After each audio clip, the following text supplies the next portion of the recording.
Hello everyone, welcome back to YouTube channel English honours hub. आज की video के अंदर हम जेनरिक इलेक्टिव जीई का डायनेमिक ऑफ स्टार्टअप सब्जेक्ट का लेसन नंबर 3 करने जा रहे हैं, जिसका नाम है फिजिबिलिटी एंड रिसोर्स मोबिलाइजेशन। बाकी के चैप्टर ऑलरेडी अपलोडेड है हमारे यूट्यूब चैनल पे, आप प्लेलिस्ट में जाके चेक कर सकते हैं। तो शुरुआत करते हैं फर्स्ट टॉपिक से, conducting a feasibility analysis. Feasibility analysis startups की मदद करता है कि वो अपने बिजनेस आइडिया को देखे कि उनका बिजनेस रियल वर्ल्ड में चल पाएगा या नहीं, और उनके प्रोडक्ट की मार्केट में डिमांड है या नहीं है, उनका बिजनेस अच्छे से चल पाएगा और वो पैसे बना पाएंगे या नहीं। तो इसके अंदर फिजिबिलिटी 3 तरह की होती है। First is market feasibility. इसके अंदर हम टारगेट कस्टमर्स की तरफ देखते हैं कि उनकी ज़रूरतें क्या हैं, पहले से कितना कंपटीशन है, कितने कस्टमर्स तक हम रीच कर पाएंगे, कितने को हम अपना प्रोडक्ट बेच पाएंगे। सेकेंड होता है टेक्निकल फिजिबिलिटी। इसके अंदर हम देखते हैं कि स्टार्टअप के पास इनफ टूल्स, रिसोर्सेज, सिस्टम वगैरह टेक्नोलॉजी है या नहीं है प्रोडक्ट को बनाने के लिए। Third is financial feasibility. इसके अंदर हम देखते हैं कि हमारा खर्चा कितना होगा, हमारी इनकम कितनी आएगी, प्रॉफिट कितना होगा रिलेटेड टू फाइनेंस। एंड ये इम्पॉर्टेंट है कि हमारे पास इन्वेस्टर्स भी हो, जिससे कि हमें कोई भी फाइनेंशियल दिक्कत ना आए। तो अब हम पढ़ते हैं first, marketing feasibility. Marketing feasibility startups की मदद करता है देखने में कि उनका जो प्रोडक्ट और सर्विस है वो उनकी टारगेट ऑडियंस के बीच सक्सेस करेगा या नहीं। इसके अंदर सबसे पहले हम मार्केट रिसर्च करते हैं, यानी कि डेटा कलेक्ट करते हैं कि कितने कस्टमर्स है हमारे मार्केट के अंदर, कितना कंपटीशन है। Target demographics. इसके अंदर हम देखते हैं कि जो हमारे ऑडियंस है उनकी स्पेसिफिक एज क्या है, ज़्यादातर जेंडर क्या है लोगों का।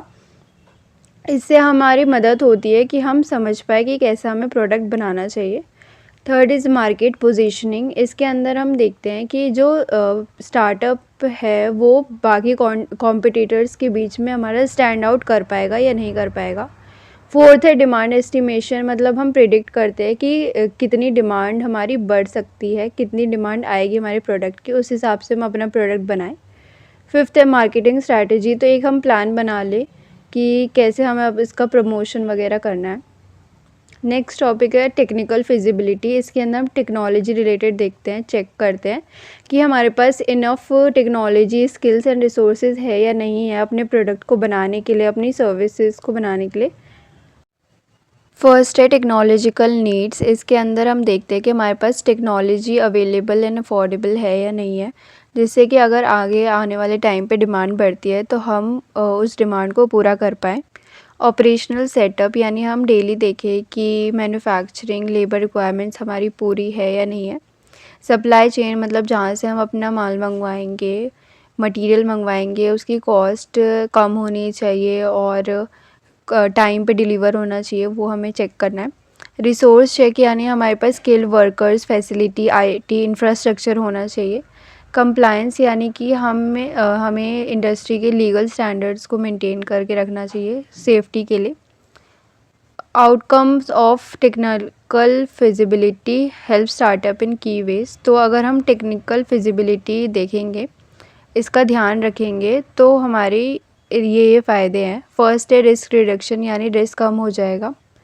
सेकंड, बजटिंग में हेल्प होगी, एक्यूरेट कॉस्ट एस्टिमेट कर पाएंगे हम अपना प्लान बनाने के लिए।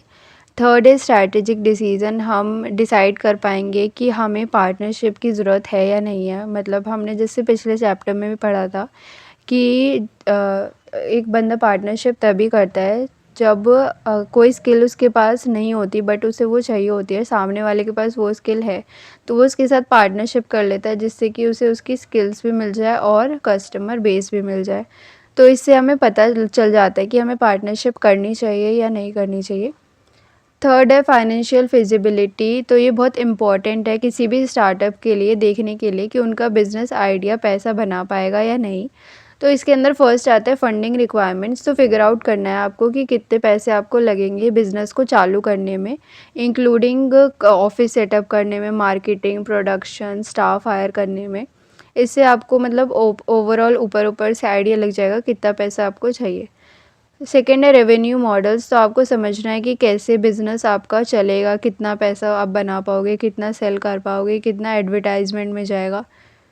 थर्ड है प्रॉफिटेबिलिटी प्रोजेक्शन, तो एस्टिमेट करो कि कब आपका बिज़नेस पैसे बनाने लगेगा, मतलब प्रॉफिट कब बनाने लगेगा, कितना स्पेंड करना है आपको, कितना मतलब सेल्स होंगी, कितनी प्रॉफिट होंगी, वो सब निकालना है आपको। कैश फ्लो एनालिसिस, तो आपको टाइमिंग पे फोकस करना है कि आपके पास इनफ कैश अवेलेबल होना चाहिए, जब भी आपको ज़रूरत हो किसी से मांगना ना पड़े, आपके पास इतना कैश होना चाहिए। ब्रेक इवन एनालिसिस, तो आप कैलकुलेट कर लो कि कब आपका टोटल रेवेन्यू आपके टोटल एक्सपेंस से इक्वल हो जाएगा, मतलब जो इतना आपका पैसा आ रहा है वो जितना आप खर्च कर रहे हो उसके बराबर हो जाएगा, उसके बाद से ही आपका प्रॉफिट शुरू हो जाएगा। बेनिफिट क्या है इसके, तो इससे फाइनेंशियल प्लानिंग अच्छी हो पाती है कि आपका मतलब कैश कहाँ कहाँ मतलब आपको लगाना है, कहाँ कहाँ पैसे आपको लगाने हैं, कितने खर्च होंगे, कितना प्रॉफिट होगा, वो सब जानने में आपकी हेल्प होती है। रिस्क मैनेजमेंट, इससे रिस्क भी कम हो जाता है, आप अच्छे से बिज़नेस हैंडल कर पाते हैं। इन्वेस्टर रेडीनेस, तो इससे आप इन्फॉर्मेशन जो है अपने इन्वेस्टर को भी दे पाएंगे कि कितना सक्सेस रेट है आपके बिज़नेस का। नेक्स्ट टॉपिक है इंडस्ट्री एंड कंपटीशन एनालिसिस, तो ये भी बहुत इम्पॉर्टेंट है स्टार्टअप्स के लिए, ये चीज़ समझना कि कितना कैसा उनका मार्केट है, कितना इसमें कंपटीशन है। तो इसके की एलिमेंट्स क्या हैं। फर्स्ट है इंडस्ट्री स्ट्रक्चर, तो सबसे पहले आपको अपनी इंडस्ट्री के बारे में समझना है कि सप्लाई चेन्स के बारे में, economic factors and regulation, technology trends के बारे में। इससे आपको चैलेंजेस के बारे में पता लगेगा, अपॉर्चुनिटीज़ के बारे में पता लगेगा। मार्केट सेगमेंटेशन, मतलब आपको मार्केट को छोटे छोटे कस्टमर ग्रुप में बांटना है, और जिससे कि आपकी हेल्प होगी अपने प्रोडक्ट को बेचने में, और बेटर कस्टमर एंगेजमेंट भी मिलेगा। की प्लेयर्स, यानी कि आप मेजर कॉम्पिटिटर्स को जानें कि आपकी इंडस्ट्री में कौन कौन से बड़े प्लेयर्स हैं, उनकी स्ट्रेंथ को जानो, उनकी वीकनेस को जानो, कितना वो मतलब ओवरऑल कितना कमा लेते होंगे, वो सब आइडिया आप लगाओ।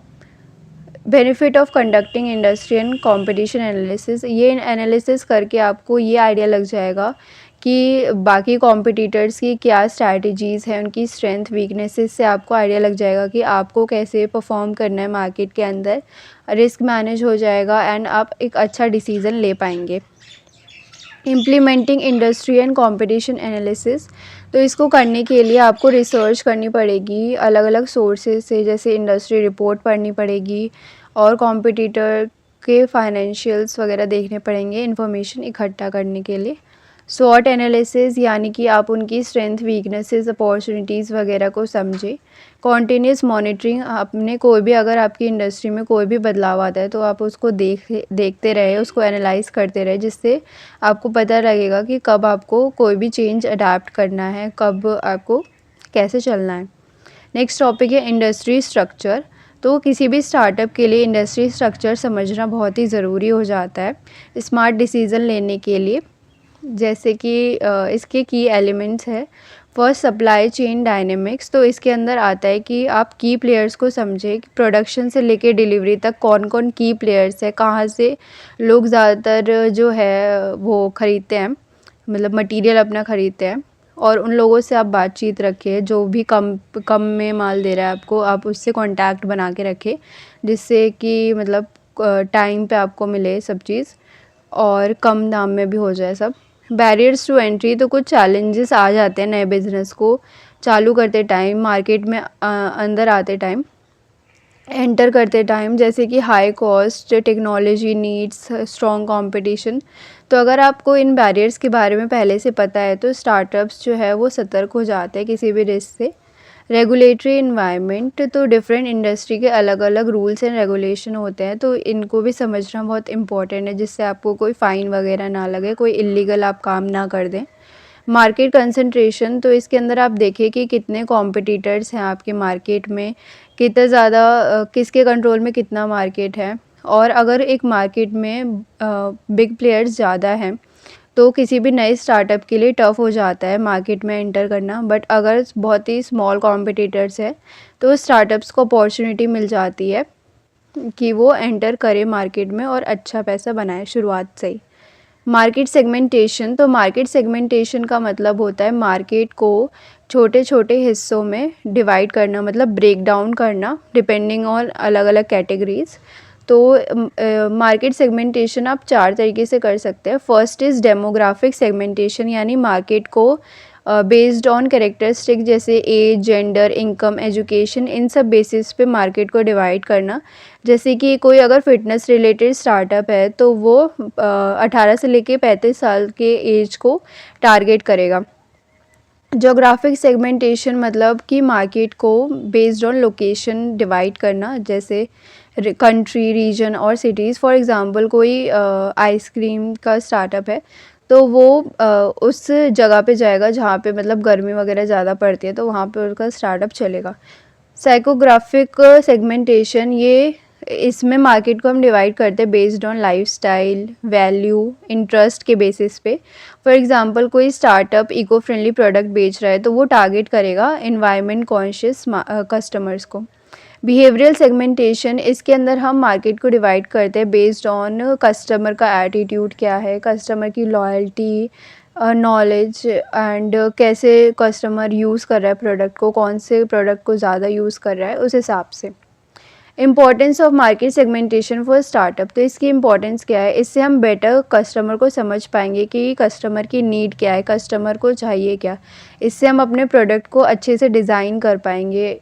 इम्प्रूव प्रोडक्ट फिट, इससे हमें पता चल जाएगा कि कस्टमर्स को चाहिए क्या, उनकी ज़रूरत क्या है, तो हम कस्टमर को सेटिस्फाई भी कर पाएंगे, उनकी लॉयल्टी भी हमें मिलेगी। एफिशिएंट रिसोर्स यूज़, तो अगर हमें ये सब आ गया, ये सब के बारे में पता लग गया, तो हम अपने रिसोर्सेज को भी अच्छी तरीके से यूज़ कर पाएंगे और मार्केटिंग भी अच्छी कर पाएंगे अकॉर्डिंग टू हमारे जो टारगेट ऑडियंस है उस हिसाब से। कॉम्पिटिटिव एडवांटेज, तो इससे स्टार्टअप्स की हेल्प होती है कि वो कॉम्पिटिटर्स की तरफ भी देख पाएँ, उनकी वीकनेसेस को समझ सकते हैं और ये देख सकते हैं कि कॉम्पिटिटर्स क्या चीज़ मिस आउट कर रहे हैं, वो चीज़ हम अपने प्रोडक्ट में ऐड कर सकते हैं। स्केलेबिलिटी, हमें पहले एक सेगमेंट पे ध्यान देना है, अगर हम उसमें सक्सेसफुल होते हैं तो स्टार्टअप ईजिली दूसरे सेगमेंट की तरफ भी जा सकते हैं। की players in industry and competition analysis, तो की प्लेयर्स के बारे में जानना बहुत ही ज़रूरी होता है किसी भी स्टार्टअप के अंदर। जो बहुत बड़े बड़े प्लेयर्स हैं आपकी इंडस्ट्री में, उन्हें जानना बहुत ज़रूरी है, क्योंकि उन्हीं से हम सीखते हैं उनकी क्या वीकनेसेस हैं, उनकी क्या स्ट्रेंथ है, उनसे हमें बहुत कुछ सीखने को मिलता है।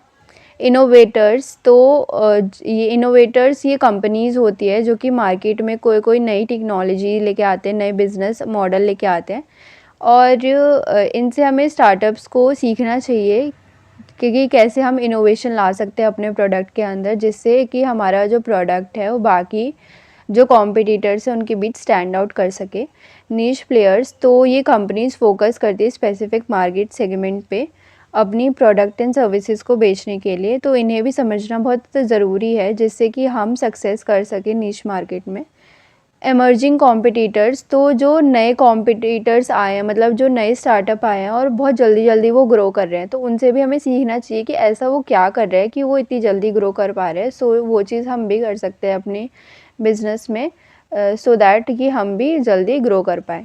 इम्पोर्टेंस ऑफ एनालाइजिंग की प्लेयर्स, तो इसकी इम्पोर्टेंस ये है कि अगर की प्लेयर्स के बारे में पता लगा लेते हैं तो हम उनसे बहुत सारी चीज़ें सीख भी सकते हैं, इंडस्ट्री के बारे में हमें बहुत सारी चीज़ें पता लगती है और कुछ उनकी स्ट्रैटेजीज़ भी हम अपना सकते हैं।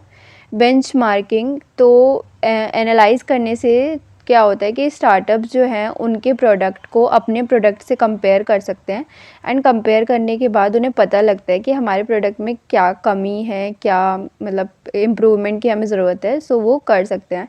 अपॉर्चुनिटी आइडेंटिफिकेशन, तो इससे हमें अपॉर्चुनिटी मिल जाती है कि हम अपने प्रोडक्ट को एकदम हट के बनाएं बाकी कॉम्पिटिटर से, जिसकी वजह से हम अलग से स्टैंड आउट कर पाएँ।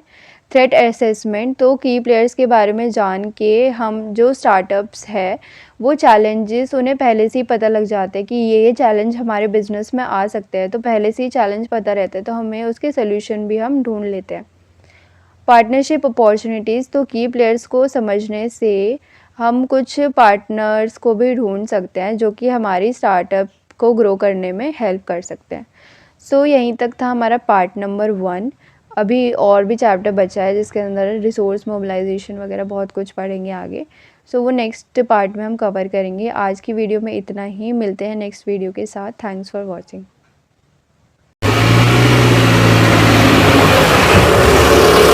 खत्म। Bye bye, tata, good bye.